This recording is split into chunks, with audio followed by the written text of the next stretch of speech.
Thrissur railway സ്റ്റേഷനിലെ ട്രാക്കിൽ ഇരുമ്പിൻ്റെ പോസ്റ്റ് വെച്ചതായി കണ്ടെത്തി. ഇരുമ്പിൻ്റെ കഷ്ണം ട്രെയിൻ ഇടിച്ച് തെറിപ്പിച്ചു. അട്ടിമറി ശ്രമമല്ല നിഗമനത്തിലാണ് RPF.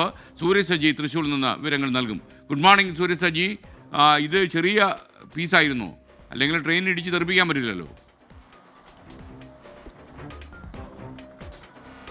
ഈ റെയിൽവേ ട്രാക്കിൽ ചില നിർമ്മാണ പ്രവൃത്തികൾ നടക്കുന്നുണ്ടായിരുന്നു. അതിൻ്റെ ഭാഗമായി അവിടെ ഉണ്ടായിരുന്ന ഒരു ഇരുമ്പിൻ്റെ കഷ്ണമാണ് ഈ ട്രാക്കിൽ ഉണ്ടായിരുന്നതും പിന്നീട് ഈ ട്രെയിൻ ഇടിച്ച് തെറിപ്പിച്ചതെന്നുമാണ് ഇപ്പോൾ ഈ പോലീസ് കണ്ടെത്തിയിരിക്കുന്നത്. ഇതുമായി ബന്ധപ്പെട്ടുകൊണ്ട് ഇന്ന് 4 മണിക്കാണ് ഈ സംഭവം നടക്കുന്നത്. 4 മണിക്ക് എറണാകുളത്തേക്ക് പോവുകയായിരുന്ന ഗുഡ്സ് ട്രെയിനാണ് ഇരുമ്പിൻ്റെ ഒരു കഷ്ണം, അതൊരു ചെറിയ പോസ്റ്റ് പോലത്തെ കഷ്ണമാണ്, അത് ഇടിച്ച് തെറിപ്പിക്കുന്നത്. ഇതിനുശേഷമാണ് ഇതിൽ ഏതെങ്കിലും തരത്തിലുള്ള അട്ടിമറിയാണോ എന്ന സംശയം ആദ്യഘട്ടത്തിൽ ഉണ്ടായിരുന്നു. പക്ഷേ ഇപ്പോൾ ഈ RPFുമായി സംസാരിക്കുമ്പോൾ അവർ പറയുന്നത് ഈ നിർമ്മാണ പ്രവൃത്തികളുടെ ഭാഗമായി എത്തിച്ച ഇരുമ്പിന്റെ കഷ്ണം അത് അറിയാതെ ട്രാക്കിലേക്ക് കയറി കിടന്നതാകാം എന്നൊരു നിഗമനത്തിലാണ് നിലവിൽ RPF ഉള്ളത്. എന്നാൽ പോലും ഏതെങ്കിലും തരത്തിൽ ആരെങ്കിലും ബോധപൂർവം ട്രാക്കിലേക്ക് ഇത് കയറ്റി വെച്ചതാണോ എന്ന് അടക്കമുള്ള കാര്യങ്ങൾ പരിശോധിക്കുന്നുണ്ട്.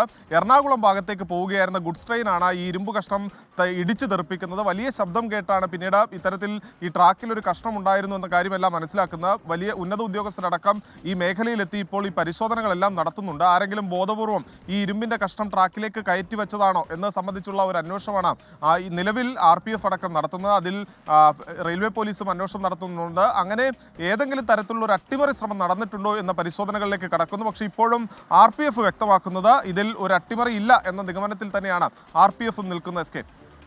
Okay, thank you. സൂര്യ സജിയാണ് നമുക്കൊപ്പം ചേർന്ന്.